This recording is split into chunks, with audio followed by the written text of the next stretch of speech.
It's winter, it's cold, it's back to sweater time. Oh, your hands are so warm. Mine are freezing. Okay, fine. Hoyo. Oh, perfect. You have girgira. This is a prime example of our morning routine. Sit under this.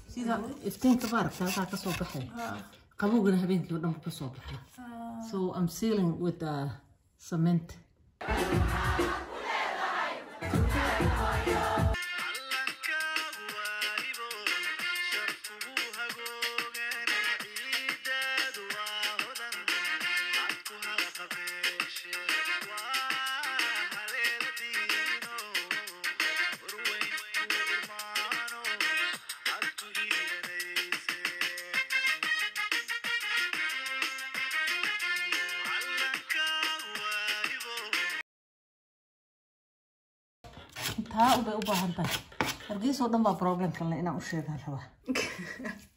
Winter is coming.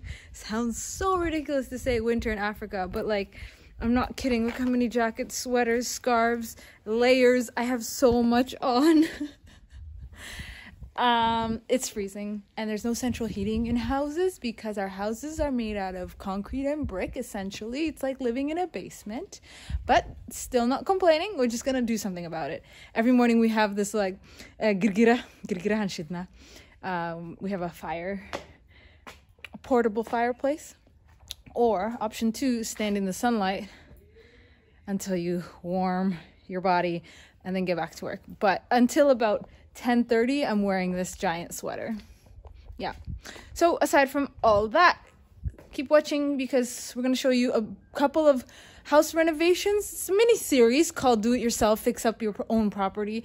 We got a lot of like we do a lot of handiwork around the house, as you guys have already seen. So we're just going to keep sharing because maybe this is something that could help you. Then alhamdulillah.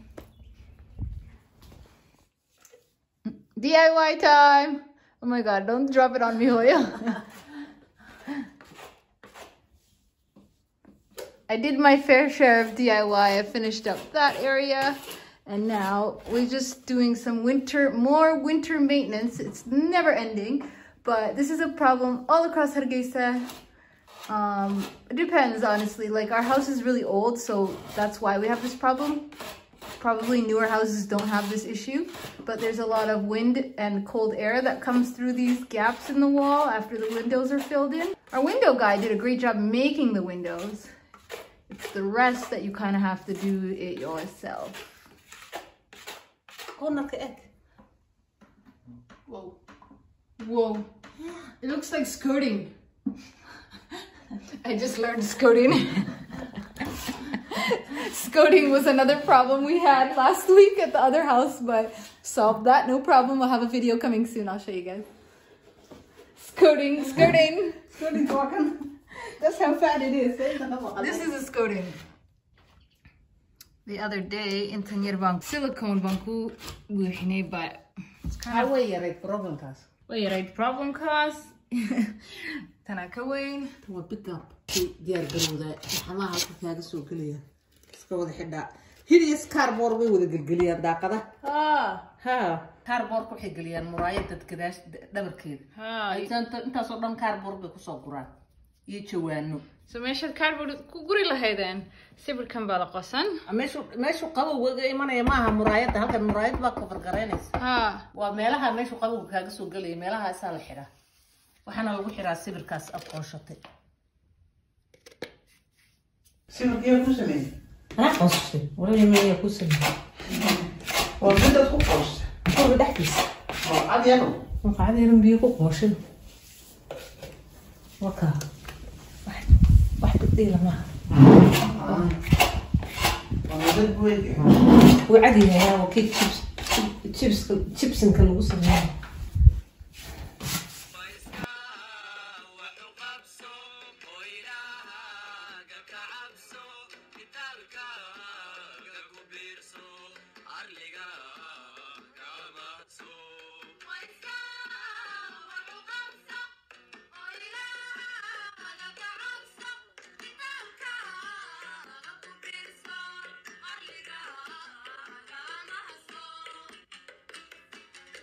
هذا شقة فوطالة. سيبركات قاشتين محوها.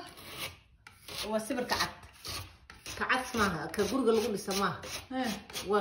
تشيبس كاللي سماه. تشيبس بول. Okay. Sheeko kale aan soo dhownahay waan dhownahay sheekadiisa waa chibiskan sometimes marka la gilgiliyo.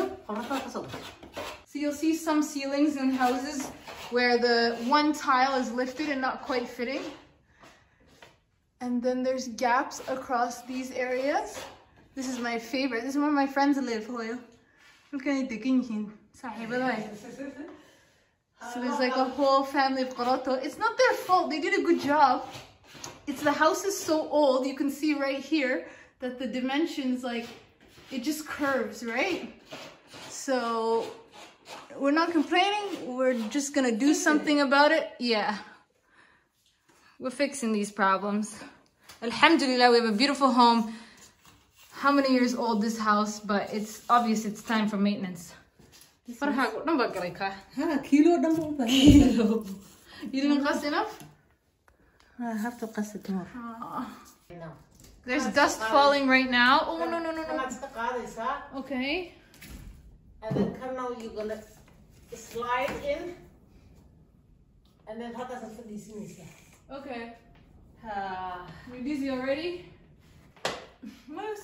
Don't I just slide it in there? Can I have a goggles or something? Niqab, maybe? What can give you? Come on, my sword. Come on, my sword. Oh God. Where do you want me to put it? Come on, my sword. See the place?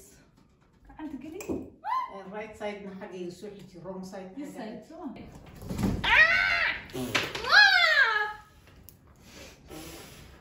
My biggest nightmare, my qoroto families.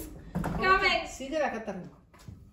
Suka, you can qoroto, please.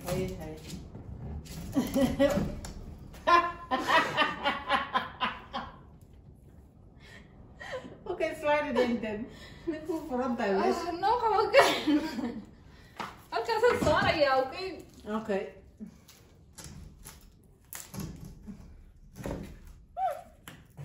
Okay. Kurri.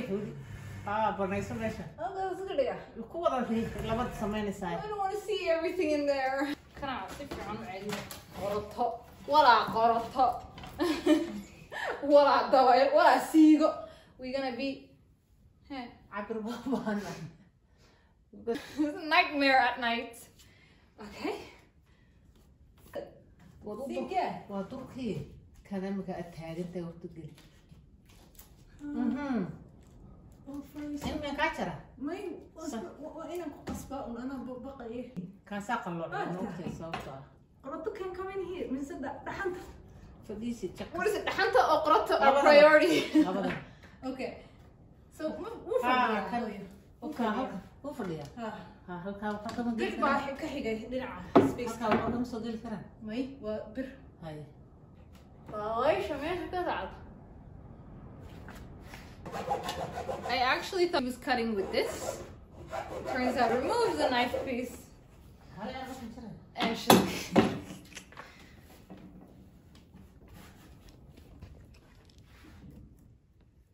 I'm cutting with just the blade. And measuring with just the blade.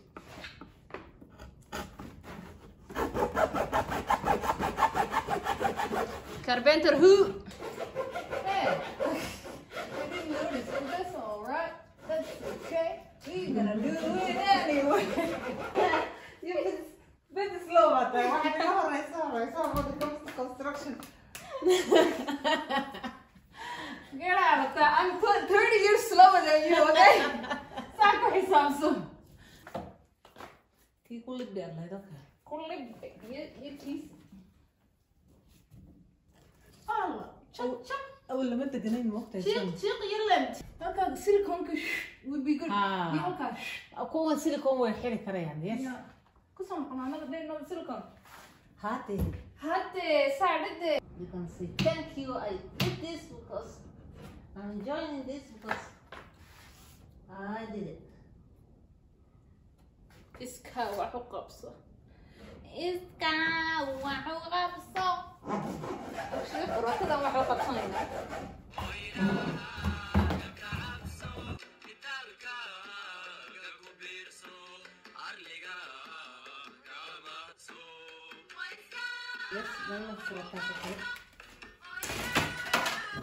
Right, no sudden movements.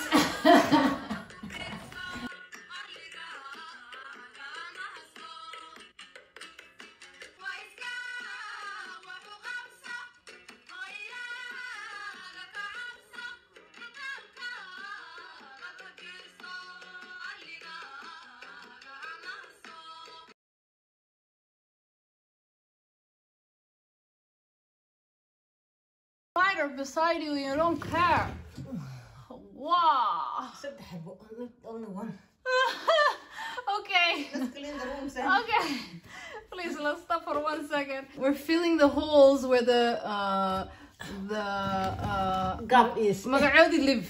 I lost all my words because of the spider.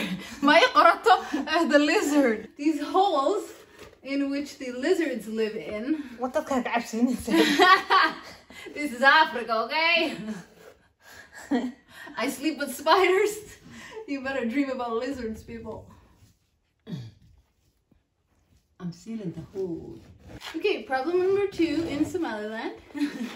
dabal xagaaga markay jirto dhulkaas oo dhan basiiga ka soo daadanaysa oo dabayshi jirtay baa waxaad proof ka saaran ka soo daadanaysa adoo hurdid baska hindhisaysaa haj because of the siigadii dusha ka soo daadatay Using ku celinaysaa knife after you're done with it. ha hadii kala soo lumi maayo. You don't use tools the way that you're supposed to. Or multiple purpose. Multi-purpose. Okay. HGTV. Ken, it's never ending. Every day we wake up, another shop, another house maintenance. Oh my gosh. I didn't move here for house maintenance, but I did move here for free rent, so I better do everything my mom tells me to do.